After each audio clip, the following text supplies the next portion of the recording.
നമസ്കാരം. Easy UPSC Malayalam ചാനലിലേക്ക് എല്ലാവർക്കും സ്വാഗതം. ഞാൻ ഹസീഫ. 6th സ്റ്റാൻഡേർഡിലെ NCERT ആയിട്ടുള്ള അവർ പാസ്റ്റ് 1 എന്ന് പറയുന്ന ഹിസ്റ്ററി ബുക്കിനെ കുറിച്ചാണ് നമ്മളിപ്പോൾ ഡിസ്കസ് ചെയ്തുകൊണ്ടിരുന്നത്. ഫസ്റ്റ് 7 ചാപ്റ്റേഴ്സ് നമ്മൾ ഓൾറെഡി കവർ ചെയ്ത് കഴിഞ്ഞു. നമ്മുടെ ചാനലിൽ പോയി കഴിഞ്ഞാൽ നമുക്ക് ഫസ്റ്റത്തെ 7 ചാപ്റ്റേഴ്സിൻ്റെയും വീഡിയോസ് ലഭിക്കുന്നതായിരിക്കും. എല്ലാവരും കാണുക. അതിനുശേഷം മാത്രം 8th ചാപ്റ്റർ കാണുന്നതായിരിക്കും നല്ലത്. സോ 8th ചാപ്റ്റർ എന്ന് പറയുന്നത് അശോക ദ എംപറർ എന്ന് പറയുന്ന ഒരു ചാപ്റ്ററാണ് നമ്മൾ ഇന്ന് കവർ ചെയ്യാൻ പോകുന്നത്. ഇതിൻ്റെ കണ്ടന്റിനെ കുറിച്ച് പറയുകയാണെങ്കിൽ ഇതിൽ നമ്മൾ കവർ ചെയ്യുന്ന ടോപ്പിക്സ് എന്ന് പറയുന്നത് മൗര്യൻ എംപയറിനെ കുറിച്ചിട്ടാണ്. അപ്പോൾ എല്ലാവർക്കും ഒരു ഐഡിയ ഉണ്ടായിരിക്കും, അശോക എംപയർ എന്ന് പറയുമ്പോൾ ഓൾറെഡി മൗര്യൻ എംപയറിൽ വരുന്നതായിരിക്കും. അപ്പോൾ നമ്മൾ മൗര്യൻ എംപയറിനെ കുറിച്ച് ഡിസ്കസ് ചെയ്യുന്നുണ്ട്.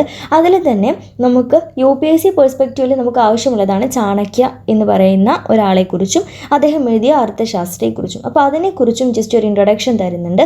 പിന്നെ മൗര്യൻ എംപയറിലെ സിറ്റി ലൈഫിനെ കുറിച്ച് പറയുന്നുണ്ട്. പിന്നെ ഡൈനാസ്റ്റിയെക്കുറിച്ചും പറയുന്നുണ്ട്. പിന്നെ കിങ്ഡംസും എംപയറും തമ്മിലുള്ള ഡിഫറൻസ് എന്താണെന്നും കൂടി പറയുന്നുണ്ട്. അതൊന്നും നമുക്ക് വലിയ ആവശ്യമുള്ള കാര്യങ്ങളില്ല, ജസ്റ്റ് ഒരു അവയർനെസ്സിന് വേണ്ടി മാത്രം നമ്മൾ നോക്കി വെച്ചാൽ മതി. പിന്നെ ഈ ഒരു എംപയറിൻ്റെ കീഴിൽ വരുന്ന സിറ്റീസിനെ കുറിച്ച് നമ്മൾ കുറച്ച് ഡീറ്റെയിൽസ് പഠിക്കുന്നുണ്ട്. പിന്നെ ട്രിബ്യൂട്ട് എന്താണ് എന്നൊരു ഡെഫിനേഷൻ നമ്മൾ അവിടെ കൊടുക്കുന്നുണ്ട്.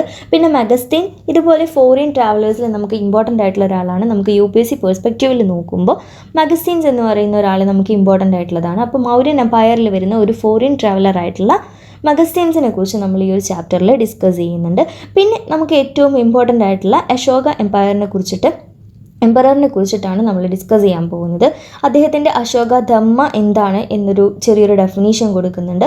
പിന്നെ നമുക്ക് ലാസ്റ്റിൽ എൽസ്വെയർ എന്ന് പറയുന്ന ഒരു പോർഷനിൽ ഈ ഒരു സമയത്ത്, അതായത് നമ്മൾ ആ ഒരു ചാപ്റ്ററിൽ ഏതൊരു കാലഘട്ടത്തെക്കുറിച്ചാണ് പഠിക്കുന്നത്, ആ ഒരു കാലഘട്ടത്തിന് ക്രമാനുതീതമായിട്ട്, ആ ഒരു കാലഘട്ടത്തിന് അനുസൃതമായിട്ട് ലോകത്തിലെ മറ്റൊരു ഭാഗത്തിലുണ്ടായിരുന്ന ഏതെങ്കിലും ഒരു പെർട്ടിക്കുലർ ഇൻസിഡൻറ്റിനെ കുറിച്ചിട്ടോ അല്ലെങ്കിൽ ഏതെങ്കിലും ഒരു കിങ്ഡത്തെക്കുറിച്ചോ എംപയറിനെ കുറിച്ചോ ഒക്കെ ആയിരിക്കും എൽസ്വെയർ എന്ന് പറയുന്ന ഒരു ടോപ്പിക്കിൽ നമ്മൾ കവർ ചെയ്യുന്നത്. അപ്പോൾ ഇന്ന് ഈ ഒരു ചാപ്റ്ററിൽ മൗര്യൻ എംപയർ ഉണ്ടായിരുന്ന അതേ ഒരു കാലത്ത് തന്നെ ചൈനയിലുണ്ടായിട്ടുള്ള ഗ്രേറ്റ് വാളിനെ കുറിച്ചിട്ടാണ് ആ ഒരു പോർഷനിൽ എക്സ്പ്ലെയിൻ ചെയ്യുന്നത്. പിന്നെ ചാപ്റ്ററിൻ്റെ അവസാനത്തിൽ മൗര്യൻ എംപയറിന് ശേഷം വരുന്ന അത്ര ഇമ്പോർട്ടൻ്റ് അല്ലാത്ത എന്നാലോ ഇമ്പോർട്ടൻ്റ് ആയിട്ടുള്ള കുറച്ച് എംപയേഴ്സിനെ കുറിച്ചും കുറച്ച് ഡീറ്റെയിൽസ് കൊടുത്തിട്ടുണ്ട്. അതും മോഡൽ MCQയോടും കൂടി നമ്മുടെ ഒരു ചാപ്റ്റർ അവസാനിക്കുന്നുണ്ട്. അപ്പോൾ നമുക്ക് ചാപ്റ്ററിലേക്ക് കടക്കാം. ചാപ്റ്ററിൽ ഫസ്റ്റ് പേജിൽ കൊടുത്തിരിക്കുന്ന ആസ് യൂഷ്വൽ നമ്മൾ എല്ലാ ചാപ്റ്ററിലും പറയാറുള്ളത് പോലെ തന്നെ ലെഫ്റ്റ് സൈഡിൽ കൊടുക്കുന്നത് നമ്മുടെ ടെക്സ്റ്റ് ബുക്കിലെ ചാപ്റ്ററിൻ്റെ ഒരു സ്ക്രീൻഷോട്ട് ലെവലായിട്ടാണ് നമ്മൾ ഒരു ലെഫ്റ്റ് സൈഡിൽ കൊടുക്കുന്നത്.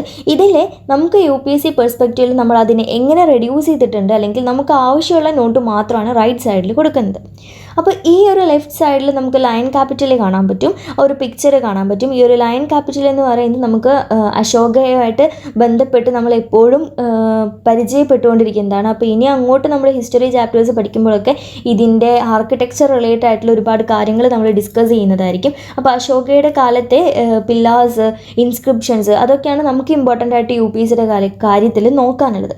അപ്പോൾ നമുക്ക് ജസ്റ്റ് മൗര്യൻ എംപയറിനെ കുറിച്ചൊന്ന് മനസ്സിലാക്കാം. ചന്ദ്രഗുപ്ത മൗര്യ ഫൗണ്ട് ചെയ്തതാണ്. അതായത് അശോകയുടെ ഗ്രാൻഡ് ഫാദർ ആയിട്ടുള്ള ചന്ദ്രഗുപ്ത മൗര്യ ഫൗണ്ട് ചെയ്ത ഒരു എംപയറാണ് മൗര്യൻ എംപയർ എന്ന് പറയുന്നത്. ഏകദേശം 2300 വർഷങ്ങൾക്ക് മുന്നെയാണ് ഇങ്ങനെ ഒരു എംപയർ വന്നിട്ടുള്ളത്. ഇനി ചന്ദ്രഗുപ്ത മൗര്യയുടെ കാലഘട്ടത്തിൽ ഉണ്ടായിരുന്ന പ്രൈം മിനിസ്റ്റർ ആയിരുന്നു ചാണക്യ. അദ്ദേഹത്തിൻ്റെ മറ്റൊരു പേരാണ് കൗട്ടില്യ, അതുപോലെ തന്നെ വിഷ്ണുഗുപ്ത എന്ന് പറയുന്നത്. അപ്പോൾ നമ്മുടെ പ്രിലിംസ് എക്സാമിന് കൗട്ടില്യ എന്ന് വന്നു കഴിഞ്ഞാൽ ഇത് ചാണക്യയുടെ മറ്റൊരു പേരാണ്.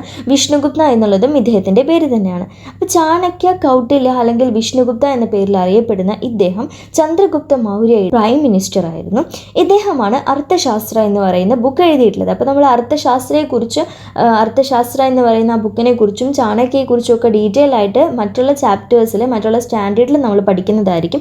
അപ്പോൾ 6th സ്റ്റാൻഡേർഡിലെ ചാണക്യയെക്കുറിച്ച് ഇത്രയും കാര്യങ്ങൾ മാത്രമാണ് പറയുന്നുള്ളൂ. ചന്ദ്രഗുപ്ത മൗര്യയുടെ റീജിയണിൽ സമയത്തുണ്ടായിരുന്ന പ്രൈം മിനിസ്റ്ററാണ് ചാണക്യ എന്നുള്ളതും, അതുപോലെ തന്നെ ഇദ്ദേഹം എഴുതിയ ബുക്കാണ് അർത്ഥശാസ്ത്ര എന്നുള്ള ഈ 2 ഡീറ്റെയിൽസ് മാത്രമാണ് നമുക്ക് ചാണക്യയെക്കുറിച്ച് ഈ ഒരു ചാപ്റ്ററിൽ നമുക്ക് ഡിസ്കസ് ചെയ്യാനുള്ളത്.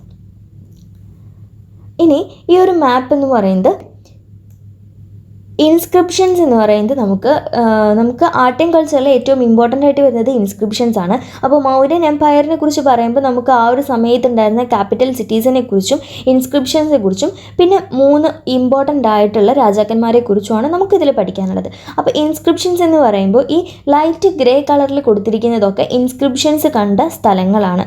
മസ്കി, യറഗുഡി, ബ്രഹ്മഗിരി, സന്നതി, സോപ്പാര, ഗിർനർ, ലംപക, കാണ്ഡഹാർ, അതുപോലെ തന്നെ മനേശ്ര, അങ്ങനെയുള്ള സംഗതികളൊക്കെ എന്ന് പറയുന്നത് ഇൻസ്ക്രിപ്ഷൻസ് കണ്ടിട്ടുള്ളതാണ്. ഇനി ഇതിൽ ബ്ലാക്ക് കളറിൽ കൊടുത്തിരിക്കുന്നതാണ് ഇമ്പോർട്ടൻറ്റ് സിറ്റീസ് എന്ന് പറയുന്നത്. അപ്പോൾ മൗര്യൻ എംപയറിൻ്റെ സമയത്തുണ്ടായിരുന്ന ഇമ്പോർട്ടൻറ്റ് സിറ്റീസിലൊന്നാണ് തക്ഷശില എന്ന് പറയുന്നത്. മറ്റൊരു പ്രധാനപ്പെട്ട സിറ്റി ആയിരുന്നു ഉജ്ജയിൻ. അതുപോലെ തന്നെ മറ്റൊരു പ്രധാനപ്പെട്ടതായിരുന്നു പാടലിപുത്ര. അപ്പോൾ നമുക്ക് വഴിയെ പഠിക്കാനുണ്ട് പാടലിപുത്രയെക്കുറിച്ചും തക്ഷശിലയെക്കുറിച്ചും ഉജ്ജയിനെക്കുറിച്ചും. ഏകദേശം ഇത് എവിടെയാണ് സിറ്റുവേറ്റ് ചെയ്തിരിക്കുന്നത് എന്ന് മാത്രം നോക്കുക. തക്ഷശില എന്ന് പറയുന്നത് ഏകദേശം നോർത്ത് വെസ്റ്റ് റീജിയണിലാണ് ഉണ്ടായിരുന്നത്. ഉജ്ജയിൻ എന്ന് പറയുന്നത് ഇന്ത്യയുടെ മധ്യഭാഗത്തായിട്ടാണ് ഉണ്ടായിരുന്നത്. പാടലിപുത്ര എന്ന് പറയുന്നത് അന്നത്തെ ബീഹാർ ഏരിയയിലായിരുന്നു എന്ന് നമുക്ക് പറയാൻ പറ്റും. അപ്പോൾ ഇതിനെക്കുറിച്ച് നമുക്ക് ഡീറ്റെയിൽ ആയിട്ട് പിന്നീട് പഠിക്കാം. ഇനി മൗര്യൻ എംപയറിൻ്റെ സമയത്തുണ്ടായിരുന്ന ജനങ്ങളുടെ ഒക്യുപ്പേഷനെ കുറിച്ചിട്ടാണ് അടുത്ത ഒരു പേജിൽ പറഞ്ഞിരിക്കുന്നത്. മെർച്ചൻസ് ഉണ്ടായിരുന്നു, ഒഫീഷ്യൽസ് ഉണ്ടായിരുന്നു, ക്രാഫ്റ്റ് പേഴ്സൺസ് ഉണ്ടായിരുന്നു. പിന്നെ ഒബ്വയസ്ലി പണ്ടുണ്ടായിരുന്ന പോലെ തന്നെ വില്ലേജ് ഏരിയാസിലുള്ളവർ ഫാമേഴ്സും അതുപോലെ തന്നെ ഹേർഡേഴ്സും ആയിരുന്നു. ഫോറസ്റ്റ് ഏരിയാസിലുള്ളവർ ഹണ്ടേഴ്സും കാതേഴ്സും ആയിരുന്നു. ഇത്രയും കാര്യങ്ങൾ മാത്രമാണ് ആ ഒരു ഭാഗത്ത് പറയുന്നത്. ഇനി ഡൈനാസ്റ്റി എന്താണ്? ഡൈനാസ്റ്റി എന്ന് പറയുമ്പോൾ ഒരു ഫാമിലിയിലെ മെമ്പേഴ്സ് മാത്രം റൂളേഴ്സായിട്ട് വരുന്ന രീതിയാണ് നമ്മൾ ഡൈനാസ്റ്റി എന്ന് പറയുന്നത്. അപ്പോൾ മൗര്യൻ എംപയർ എന്ന് പറയുന്നത് ഒരു ഡൈനാസ്റ്റി ആയിരുന്നു. ഒരു ഫാമിലിയിലെ മെമ്പേഴ്സ് തന്നെയാണ് ഇങ്ങനെ റൂളേഴ്സായിട്ട് വന്നിരുന്നത്. അപ്പോൾ മൗര്യ ഡൈനാസ്റ്റിയെക്കുറിച്ച് പറയുകയാണെന്നുണ്ടെങ്കിൽ ആദ്യമായിട്ട് വന്നത് ചന്ദ്രഗുപ്ത മൗര്യ ആയിരുന്നു. ഇദ്ദേഹമാണ് മൗര്യൻ എംപയർ അല്ലെങ്കിൽ മൗര്യ ഡൈനാസ്റ്റി കണ്ടുപിടിച്ചത്. ഇദ്ദേഹമാണ് അല്ലെങ്കിൽ കൊണ്ടുവന്നത്. അങ്ങനെ ഒരു എംപയർ ഉണ്ടാക്കിയെടുത്തത് ചന്ദ്രഗുപ്ത മൗര്യ ആയിരുന്നു. ഇദ്ദേഹത്തിൻ്റെ മരണശേഷം ഇദ്ദേഹത്തിൻ്റെ മകനായിട്ടുള്ള ബിന്ദുസാരയ്ക്കായിരുന്നു റൂളറായിട്ട് വന്നിരുന്നത്. അപ്പോൾ അധികാര കൈമാറ്റം വരുന്നത് അടുത്ത തലമുറയ്ക്കാണ്, ബിന്ദുസാരയ്ക്കായിരുന്നു. പിന്നീട് ഇദ്ദേഹത്തിൻ്റെ മരണശേഷം ബിന്ദുസാരയുടെ മകനായിട്ടുള്ള അശോകയ്ക്കായിരുന്നു മൗര്യൻ എംപയറിൻ്റെ റൂളറായിട്ടുള്ള ആ ഒരു ഇതുണ്ടായിരുന്നത്. അദ്ദേഹമായിരുന്നു ആ ഒരു കാലഘട്ടത്തിലെ റൂളർ എന്ന് പറയുന്നത്. അപ്പോൾ ഡൈനാസ്റ്റി എന്ന് പറഞ്ഞാൽ ഒരു ഫാമിലിയിലെ സെയിം മെമ്പേഴ്സ് തന്നെ റൂളേഴ്സായിട്ട് വരുന്ന രീതിയാണ് നമ്മൾ ഡൈനാസ്റ്റി എന്ന് പറയുന്നത്. അപ്പോൾ മൗര്യൻ എംപയർ എന്ന് പറയുന്നത് ഒരു ഡൈനാസ്റ്റി ആയിരുന്നു. ഇനി എന്താണ് എംപയറും അതുപോലെ തന്നെ കിങ്ഡവും തമ്മിലുള്ള വ്യത്യാസം? എംപയർ എന്ന് പറയുന്നത് കിങ്ഡത്തേക്കാൾ വളരെ വലുതാണ്, ലാർജർ ദാൻ കിങ്ഡംസ് ആയതുകൊണ്ട് തന്നെ ഇവരെ പ്രൊട്ടക്റ്റ് ചെയ്യാനായിട്ട് ഒരു വലിയ ആർമി തന്നെ വേണ്ടിവരും. ആർമി മാത്രം പോരാ, ഒരു ലാർജർ ആയതുകൊണ്ട് തന്നെ ലാർജർ ഏരിയാസിലെ ടാക്സസ് കളക്ട് ചെയ്യേണ്ടി വരും. അപ്പോൾ അതിന് വേണ്ടിയിട്ട് ലാർജർ നമ്പർ ഓഫ് ഒഫീഷ്യൽസ് ആവശ്യമായിട്ട് വരും. അപ്പോൾ ഇവർക്കൊക്കെ ചിലവിന് കൊടുക്കാനൊക്കെ ആയിട്ട് ഒരുപാട് റിസോഴ്സസ് ആവശ്യമായിട്ട് വരും. അപ്പോൾ ഈ കിങ്ഡംസിനേക്കാളും ഒരു വലിയ ഒരു രീതിയിലായിരുന്നു എംപയർ എന്ന് നമുക്ക് പറയാൻ പറ്റും. അതത്ര വലിയ ഇമ്പോർട്ടൻ്റ് ആയിട്ടുള്ള കാര്യമല്ല. ഇനിയാണ് നമുക്ക് ഈ ഒരു എംപയറിൻ്റെ കീഴിലുള്ള അല്ലെങ്കിൽ ഒരു ഡൈനാസ്റ്റിയുടെ കീഴിൽ വരുന്ന സിറ്റീസിനെ കുറിച്ച് പറയാനുള്ളത്. ഫസ്റ്റ് വൺ എന്ന് പറയുന്നത് പാടലിപുത്രയാണ്. പാടലിപുത്രയായിരുന്നു മൗര്യൻ എംപയറിൻ്റെ ക്യാപിറ്റൽ സിറ്റി എന്ന് പറയുന്നത്. അവിടുത്തെ എംപററിൻ്റെ കൺട്രോളിലായിരിക്കും ഉണ്ടായിരിക്കുക. നമ്മുടെ ക്യാപിറ്റൽ സിറ്റി ആയതുകൊണ്ട് തന്നെ എംപററിൻ്റെ കൺട്രോളിലായിരിക്കും ആ ഒരു ക്യാപിറ്റൽ സിറ്റി ഉണ്ടായിരിക്കുക. ഇനി അവിടെ ഒഫീഷ്യൽസ് ഉണ്ടായിരിക്കും. ഒഫീഷ്യൽസ് ആയിരിക്കും ടാക്സസ് എല്ലാം കളക്ട് ചെയ്യുന്നത്. അതുപോലെ തന്നെ റൂൾ ചെയ്യുന്നത് ആരാണോ അവരുടെ ഓർഡേഴ്സ് ഡിസബേ ചെയ്യുന്നവരെ പണിഷ് ചെയ്യുന്നതും ഈ ഒഫീഷ്യൽസാണ്. ഈ ഒഫീഷ്യൽസിനെ വാച്ച് ചെയ്യാൻ വേണ്ടി സ്പൈസ് ഉണ്ടായിരുന്നു, അതുപോലെ തന്നെ മെസ്സഞ്ചേഴ്സ് ഉണ്ടായിരുന്നു. ഇനി ഇവരെയൊക്കെ സൂപ്പർവൈസ് ചെയ്തിരുന്നത് എംപറർ ആയിരുന്നു. ഇപ്പോൾ ചന്ദ്രഗുപ്ത മൗര്യ, അതുപോലെ തന്നെ ബിന്ദുസാര, അതുപോലെ തന്നെ അശോക, ഇവരെയൊക്കെ സൂപ്പർവൈസ് ചെയ്തിരുന്നത്. ഇനി തക്ഷശില എന്ന് പറയുന്നത് നമ്മൾ പറഞ്ഞിരുന്നു നോർത്ത് വെസ്റ്റ് റീജിയനിലാണ് ഈ തക്ഷശില എന്ന് പറയുന്ന സംഗതി കാണപ്പെടുന്നത്. ഈ സെൻട്രൽ ഏഷ്യ ഇൻക്ലൂഡ് ചെയ്യുന്ന നോർത്ത് വെസ്റ്റ് റീജിയനിലേക്കുള്ള ഒരു ഗേറ്റ് വേ ആയിട്ടായിരുന്നു തക്ഷശില വർക്ക് ചെയ്തിരുന്നത്. ഉജ്ജയിനും അതുപോലെ തന്നെ നോർത്തിൽ നിന്ന്, ഒരു സെൻട്രൽ ഇന്ത്യയിലായതുകൊണ്ട് തന്നെ നോർത്തിൽ നിന്ന് സൗത്തിലേക്കുള്ള ഒരു റൂട്ട് ഇതിലൂടെയായിരുന്നു, ഈ ഉജ്ജയിനിലൂടെയായിരുന്നു പോയിരുന്നത്. റോയൽ പ്രിൻസസിനെ ആയിരുന്നു അവിടുത്തെ ഗവർണേഴ്സായിട്ട് അയച്ചിരുന്നത്. ഇനി ഇവർക്ക് ഈ ഒഫീഷ്യൽസിനൊക്കെ ആയാലും അല്ലെങ്കിൽ ഗവർണേഴ്സിനായാലും എംപറേഴ്സിനായാലും ഒക്കെ ഫോറസ്റ്റിൽ നിന്നുള്ള ഫോറസ്റ്റ് പ്രൊഡ്യൂസേഴ്സ് ആയിട്ടുള്ള എലിഫൻസ്, ടിമ്പർ എന്ന് പറഞ്ഞാൽ ഈ മരത്തടികളാണ് കേട്ടോ. നമ്മൾ ഓരോ സാധനങ്ങൾ ഉണ്ടാക്കാൻ വേണ്ടി തേച്ച് മിനുക്കിയെടുക്കുന്ന മരത്തടികളെയാണ് ടിമ്പർ എന്ന് പറയുന്നത്. ടിമ്പർ, ഹണി, വാക്സ്, ഇതൊക്കെ ഒഫീഷ്യൽസിന് ഇവർ ഗ്രാൻഡ് ആയിട്ടും അതുപോലെ ടാക്സ് ആയിട്ടൊക്കെ കൊടുത്തിരുന്നു. അങ്ങനെയുള്ള ഒരു ടാക്സിന് പറയുന്ന പേരാണ് ട്രിബ്യൂട്ട് എന്നുള്ളത്. അപ്പോൾ ട്രിബ്യൂട്ട് എന്നൊരു വേർഡ് നമ്മൾ ഓർത്ത് വയ്ക്കണം.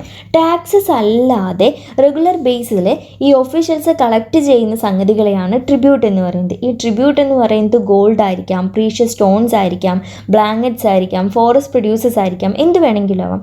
ഇങ്ങനെയുള്ള സംഗതികളെയാണ് ഒബ്വൈസ്ലി ട്രിബ്യൂട്ട് എന്ന് പറയുന്നത്. ഇനി ഇപ്പുറത്തെ റൈറ്റ് സൈഡിൽ കൊടുത്തിരിക്കുന്നത് മഗസ്തീനെ കുറിച്ചിട്ടുള്ള കുറച്ച് വിവരങ്ങളാണ്. മഗസ്തീൻ എന്ന് പറയുന്നത് സെലിക്കസ് നിക്കോട്ടർ എന്ന് പറയുന്ന വെസ്റ്റ് ഏഷ്യയിലെ ഗ്രീക്ക് റൂളറായിട്ടുള്ള സെലിക്കസ് നിക്കോട്ടറിൻ്റെ അംബാസഡർ ആയിരുന്നു മഗസ്തീൻസ്. ഇദ്ദേഹമാണ് ചന്ദ്രഗുപ്ത മൗര്യയുടെ കോർട്ടിലേക്ക് വന്നിട്ടുള്ള ഒരു ഫോറിൻ ട്രാവലർ എന്ന് പറയുന്നത്. ഇദ്ദേഹത്തെക്കുറിച്ച് പറയുകയാണെങ്കിൽ ഈ പിക്ചറിൽ കാണുന്നതാണ് മഗസ്തീൻ എന്ന് പറയുന്നത്. ഇദ്ദേഹം ഒരു ഗ്രീക്ക് അംബാസഡർ ആയിരുന്നു. ഇന്ത്യയിലേക്ക് വന്നിട്ടുള്ളത് ചന്ദ്രഗുപ്ത മൗര്യയുടെ സമയത്താണ്. ഇദ്ദേഹം എഴുതിയ ഒരു ബുക്കാണ് നമുക്ക് ഇമ്പോർട്ടൻ്റ് ആയിട്ട് നോക്കാനുള്ളത്, ഇൻഡിക്ക, അല്ലെങ്കിൽ മഗസ്തീൻസ് ഇൻഡിക്ക എന്ന് പറയുന്ന ബുക്കാണ് നമുക്ക് UPSC പെർസ്പെക്റ്റീവിൽ ഇമ്പോർട്ടൻ്റ് ആയിട്ട് നോക്കാനുള്ളത്. പിന്നെ ഈ ഒരു ബുക്കിൽ ഇന്ത്യയുടെ ജോഗ്രഫിയെക്കുറിച്ച്, ചന്ദ്രഗുപ്ത മൗര്യയുടെ കാലഘട്ടത്തിലുണ്ടായിരുന്ന സിറ്റി ലൈഫിനെ കുറിച്ച്, അങ്ങനെയുള്ള ഒരുപാട് ഡീറ്റെയിൽസ് നമുക്ക് ലഭിക്കുന്നുണ്ട്. അപ്പോൾ മഗസ്തീൻ എന്ന് പറയുന്ന ഒരാൾ ഫോറിൻ ട്രാവലറിനെ കുറിച്ച് നമുക്ക് ഇമ്പോർട്ടൻ്റ് ആണ്. അത് നമ്മൾ വഴിയെ ഇനി മറ്റുള്ള ചാപ്റ്റേഴ്സിൽ കൂടുതൽ ഡിസ്കസ് ചെയ്യുന്നതായിരിക്കും. ഇനി അശോക എംപറർ, അതായത് മൗര്യ എംപയറിൻ്റെ ഒരു ഏറ്റവും ഇമ്പോർട്ടൻ്റ് ആയിട്ടുള്ള ഒരു പേഴ്സണാലിറ്റിയാണ് അശോക എന്ന് പറയുന്നത്. ഇദ്ദേഹമാണ് ഇൻസ്ട്രക്ഷൻസ് എല്ലാം ഇൻസ്ക്രിപ്ഷൻസ് ആയിട്ട് കൊണ്ടുവന്നിട്ടുള്ളത്. അപ്പോൾ നമുക്ക് ഈ ഒരു അശോക എംപററിനെ കുറിച്ച് പഠിക്കേണ്ടത് ഇമ്പോർട്ടൻ്റ് ആയിട്ട് വരുന്നത് ഈ ഒരു കാരണം കൊണ്ടാണ്. ആർട്ട് ആൻഡ് കൾച്ചറിലെ നമുക്ക് ഇൻസ്ക്രിപ്ഷൻസും ആർക്കിടെക്ചറും ഒക്കെ ഇമ്പോർട്ടൻ്റ് ആണ്. അപ്പോൾ ഇൻസ്ക്രിപ്ഷൻസ് ഏറ്റവും കൂടുതലായിട്ട് ആദ്യമായി കൊണ്ടുവന്നത് അശോകയാണ്. അപ്പോൾ ഇദ്ദേഹത്തിൻ്റെ ഇൻസ്ക്രിപ്ഷൻസ് എന്ന് പറയുന്നത് പ്രാകൃത ലാംഗ്വേജിലും അതുപോലെ തന്നെ ബ്രഹ്മി സ്ക്രിപ്റ്റിലുമായിരുന്നു ഉണ്ടായിരുന്നത്. ഇനി കലിംഗ വാറിനെ കുറിച്ച് നോക്കാം. അപ്പോൾ അശോക എംപററിനെ കുറിച്ച് പറയുമ്പോൾ ഏറ്റവും ഇമ്പോർട്ടൻ്റ് ആയിട്ട് നമുക്ക് എല്ലാവർക്കും അറിയാവുന്ന കാര്യമായിരിക്കും കലിംഗ വാർ എന്ന് പറയുന്നത്. കലിംഗ എന്ന് പറയുന്നത് കോസ്റ്റൽ ഒറീസയുടെ ആൻഷ്യൻ നെയിം ആയിരുന്നു കലിംഗ വാർ എന്ന് പറയുന്നത്. ഈ കലിംഗ വാറിൻ്റെ സമയത്ത് അശോക എന്ത് ചെയ്തു? കലിംഗ കോൺക്വേർഡ് ചെയ്തു. പക്ഷേ പ്രശ്നം എന്താണെന്ന് വെച്ചാൽ അവിടെ ഉണ്ടായിരുന്ന ആ വയലൻസും ബ്ലഡ് ഷെഡൊക്കെ കണ്ടപ്പോൾ ഇദ്ദേഹത്തിന് മാനസാന്തരം വരികയാണ് ചെയ്തത്. ഇനിയൊരു യുദ്ധം അദ്ദേഹം ചെയ്യില്ല, മാത്രമല്ല യുദ്ധത്തെ പ്രോത്സാഹിപ്പിക്കില്ല, ഇങ്ങനെയുള്ള വയലൻസ് ബ്ലഡ് ഷെഡൊന്നും ഇദ്ദേഹം പ്രോത്സാഹിപ്പിക്കില്ല എന്നുള്ള ഒരു ദൃഢനിശ്ചയം ഈ ഒരു യുദ്ധത്തോടു കൂടി ഇദ്ദേഹം എടുക്കുകയാണ് ചെയ്തത്. അതെല്ലാവർക്കും അറിയാവുന്ന സംഗതിയായിരിക്കും. ഇനി ഇതിനെ തുടർന്നാണ് ഇദ്ദേഹം ബുദ്ധമതം സ്വീകരിക്കുന്നതും ബുദ്ധൻ്റെ ടീച്ചിങ്സിനെയൊക്കെ ഇൻസ്പയർ ചെയ്തിട്ടാണ് ഇദ്ദേഹം പിന്നീട് അശോകാസ് ധമ്മ എന്ന് പറയുന്ന ഒരു സംഗതി കൊണ്ടുവരുന്നത്. ഇദ്ദേഹം ഒരിക്കലും ഒരു ദൈവത്തെ ആരാധിക്കുക അല്ലെങ്കിൽ ആ ഒരു ദൈവത്തിന് വേണ്ടി എന്തെങ്കിലും സാക്രിഫൈസസ് നടത്തുക അതിനൊന്നും വിശ്വസിച്ചിരുന്ന ആളായിരുന്നില്ല, അതിനൊന്നും ഒബേ ചെയ്തിരുന്ന ആളും ആയിരുന്നില്ല. പകരം ബുദ്ധയെയും അതുപോലെ തന്നെ ബുദ്ധൻ്റെ ടീച്ചിങ്സിനെയും ഇൻസ്പയർഡ് ആയിട്ട് അദ്ദേഹത്തിൻ്റെ വഴികളിലൂടെ സഞ്ചരിച്ചിരുന്ന ഒരാളായിരുന്നു അശോക എന്ന് പറയുന്നത്. ഇദ്ദേഹത്തിൻ്റെ ധമ്മ മുഹമ്മദ എന്ന് പറയുന്ന ഒരു സംഗതി എന്ന് പറയുന്നത് എന്താണെന്ന് വെച്ചാൽ അശോക കുറച്ച് ഒഫീഷ്യൽസിനെ അപ്പോയിൻറ്റ് ചെയ്തിരുന്നു. ഈ ഒഫീഷ്യൽസിൻ്റെ ഡ്യൂട്ടി എന്താണെന്ന് വെച്ചാൽ ഇദ്ദേഹത്തിൻ്റെ ബുദ്ധൻ്റെ ടീച്ചിങ്സ് അല്ലെങ്കിൽ ഇദ്ദേഹത്തിൻ്റെ ഈ ധമ്മ എന്ന് പറയുന്ന ഒരു സംഗതി ലോകത്തുടനീളം അല്ലെങ്കിൽ രാജ്യത്തുടനീളം നടന്നുകൊണ്ട് ടീച്ച് ചെയ്യുക അല്ലെങ്കിൽ മറ്റുള്ളവരെ പഠിപ്പിക്കുക എന്നുള്ളതായിരുന്നു ഈ ഒഫീഷ്യൽസിൻ്റെ ഡ്യൂട്ടി എന്ന് പറയുന്നത്. അതുപോലെ തന്നെ റോക്സിലെ പില്ലേഴ്സിലെ ഒക്കെ ഈ ഒഫീഷ്യൽസ് എന്ത് ചെയ്യും? കുറേ ഇൻസ്ട്രക്ഷൻസ് എഴുതി വയ്ക്കും. ആ ഇൻസ്ട്രക്ഷൻസ് ഒക്കെ വായിക്കാൻ അറിയാത്തവർക്ക് വായിച്ച് കേൾപ്പിക്കുക കൂടി ഈ ഒഫീഷ്യൽസ് ചെയ്യണമായിരുന്നു. അതുപോലെ തന്നെ മെസ്സഞ്ചേഴ്സിനെ സിറിയയിലേക്കും ഈജിപ്തിലേക്കും ഗ്രീസിലേക്കും ശ്രീലങ്കയിലേക്കും വരെ ഇദ്ദേഹം കൊണ്ടുപോയിട്ടുണ്ട് എന്നാണ് പറഞ്ഞയച്ചിട്ടുണ്ട് എന്നാണ് പറയുന്നത്. ഇനി ഇവിടെ കാണുന്നത് അശോകയുടെ ഒരു മെസ്സേജാണ്. അതായത് നമ്മളിങ്ങനെ കല്യാണത്തിൻ്റെ സമയത്ത് അല്ലെങ്കിൽ കുട്ടികളുണ്ടാവുമ്പോൾ എന്തെങ്കിലും യാത്രയ്ക്ക് ഒരുങ്ങുമ്പോഴൊക്കെ ഇങ്ങനെ ഒരു വിർച്വൽ ആയിട്ടുള്ള ഒരു റിച്വൽസ് നടത്തുക അതൊന്നും വളരെ യൂസ്ഫുൾ അല്ല. നമ്മൾ എന്തെങ്കിലും ചെയ്യുന്നുണ്ടെങ്കിൽ അത് വളരെ ഫ്രൂട്ട്ഫുൾ ആയിട്ടുള്ള രീതിയിലായിരിക്കണം ചെയ്യേണ്ടത് തുടങ്ങിയിട്ടുള്ള കാര്യങ്ങളൊക്കെയാണ് ഇദ്ദേഹത്തിൻ്റെ ഇൻസ്ക്രിപ്ഷൻസ് വഴിയും അതുപോലെ തന്നെ ടീച്ചിങ്സ് വഴിയൊക്കെ ലോകത്തോട് പറയാൻ ആഗ്രഹിച്ചിരുന്ന കാര്യങ്ങളെന്ന് പറയുന്നത്. അപ്പോൾ ഇത്രയുമാണ് നമുക്ക് ഈ ഒരു ചാപ്റ്ററിൽ പഠിക്കാനുള്ളത്. മൗര്യൻ എംപയർ എന്താണെന്നും അതുപോലെ തന്നെ അശോക എംപററിനെ കുറിച്ചും ഒരു മഗസ്തീനെ കുറിച്ചും പഠിക്കാനുണ്ട്. ഇനി എൽസ്വെയർ എന്ന് പറയുന്ന പോർഷനിൽ നമ്മൾ ഇൻട്രൊഡക്ഷൻ പറയുന്ന സമയത്തെ പറഞ്ഞിരുന്നു ഈ ഒരു കാലഘട്ടത്തിൽ മൗര്യൻ എംപയർ നടന്നിരുന്ന ആ ഒരു കാലഘട്ടത്തിൽ ചൈനയിലുണ്ടായിട്ടുള്ള കാര്യമാണ് ഇവിടെ പറയുന്നത്. ചൈനയിലുണ്ടായിട്ടുള്ള ഗ്രേറ്റ് വാളിനെ കുറിച്ചാണ് പറയുന്നത്. ചൈനയിലുണ്ടായ ഗ്രേറ്റ് വാൾ എന്ന് പറയുന്നത് പാസ്റ്റോറൽ പീപ്പിൾസിൽ നിന്നും നോർത്തേൺ ഫ്രണ്ടിയറിനെ പ്രൊട്ടക്റ്റ് ചെയ്യാൻ വേണ്ടിയിട്ടാണ് ഗ്രേറ്റ് വാൾ ഉണ്ടായിരുന്നത്. ഏകദേശം 6500 400 കിലോമീറ്റർ ലോങ് ആണ് ഇതിനുണ്ടായിരുന്നത്. ഇത് സ്റ്റോൺ കൊണ്ടും ബ്രിക്കും യൂസ് ചെയ്തിട്ടാണ് ഇത് ഉണ്ടാക്കിയിട്ടുണ്ടായിരുന്നത്. ഇതിൻ്റെ ഏറ്റവും ടോപ്പിലായിട്ട് റോഡ്സ് ഉണ്ടായിരുന്നു. അതുപോലെ 100-200 മീറ്റർ ഡിസ്റ്റൻസിലായിട്ട് ഓരോ വാച്ച് ടവേഴ്സും വെച്ചിട്ടുണ്ടായിരുന്നു. അപ്പോൾ അങ്ങോട്ടോ ഇങ്ങോട്ടോ ഒരാളെ കടക്കാതിരിക്കാനായിട്ടാണ് ഇത്രയും വലിയൊരു ഹ്യൂജ് വാൾ അവർ ഉണ്ടാക്കിയിട്ടുണ്ടായിരുന്നതെന്നാണ് പറയപ്പെടുന്നത്. ഇനി ചാപ്റ്ററിൻ്റെ അവസാനത്തിൽ നമുക്ക് ലുക്കിംഗ് എഹെഡ് എന്ന് പറയുന്ന പോർഷനിൽ മൗര്യൻ എംപയറിന് ശേഷം ഉണ്ടായിട്ടുള്ള കുറച്ച് എംപയേഴ്സിനെ കുറിച്ചും കിങ്ഡംസിനെ കുറിച്ചും ഒക്കെ പറയുന്നുണ്ട്. അതിനെക്കുറിച്ച് നമുക്ക് ഡീറ്റെയിൽ ആയിട്ട് നോക്കാം. മൗര്യ എംപയറിന് ശേഷം ഏകദേശം നോർത്ത് വെസ്റ്റ് റീജിയണിൽ വന്നിട്ടുള്ളതാണ് ഇൻഡോ ഗ്രീക്സ് എന്ന് പറയുന്നത്. ഇവർ ഏകദേശം 100 വർഷത്തോളം ഭരിച്ചിട്ടുണ്ട്. ഇവരെ തുടർന്ന് വന്നതാണ് ഷാഗാസ്. സെൻട്രൽ ഏഷ്യൻ പീപ്പിൾസ് ആണ് ഷാഗാസ് എന്ന് പറയുന്നത്. ഇവർ ഏകദേശം 500 വർഷത്തോളം ഭരിച്ചിരുന്നു എന്നാണ് പറയുന്നത്. ഇവർക്ക് ശേഷം ഇവരോട് യുദ്ധം ചെയ്തതിന് ശേഷം ഇവരെ ബാറ്റിൽ വഴി യുദ്ധം ചെയ്ത് അധികാരത്തിലേറിയവരാണ് ഗുപ്താസ് എന്ന് പറയുന്നത്, ഗുപ്ത എംപയർ എന്ന് പറയുന്നത്, ഗുപ്ത കിങ്ഡം എന്ന് പറയുന്നത്. അതുപോലെ തന്നെ ഷാഗാസിനെ ഫോളോ ചെയ്ത് വന്നിട്ടുള്ളതാണ് കുഷാനാസ് എന്ന് പറയുന്നത്.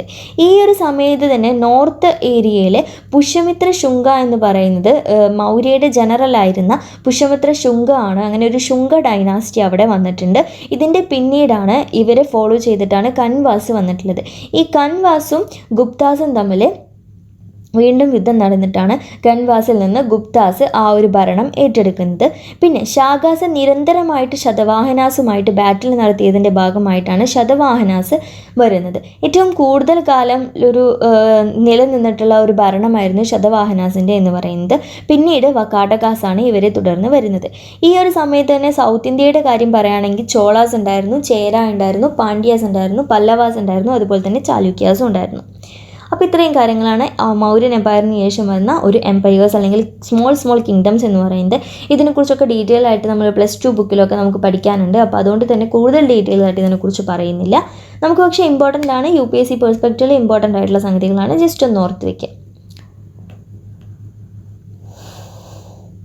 ഫസ്റ്റ് ക്വസ്റ്റ്യൻ എന്ന് പറയുന്നത് which of the following famous books was written by Chanakya? Ashtadhyayi, Arthashastra, Malavikagnimitram, Abhijnana Shakuntalam. ഇതിൽ നമുക്ക് എല്ലാവർക്കും അറിയാം അർത്ഥശാസ്ത്രയാണ് ചാണക്യ എഴുതിയ ബുക്ക് എന്ന്.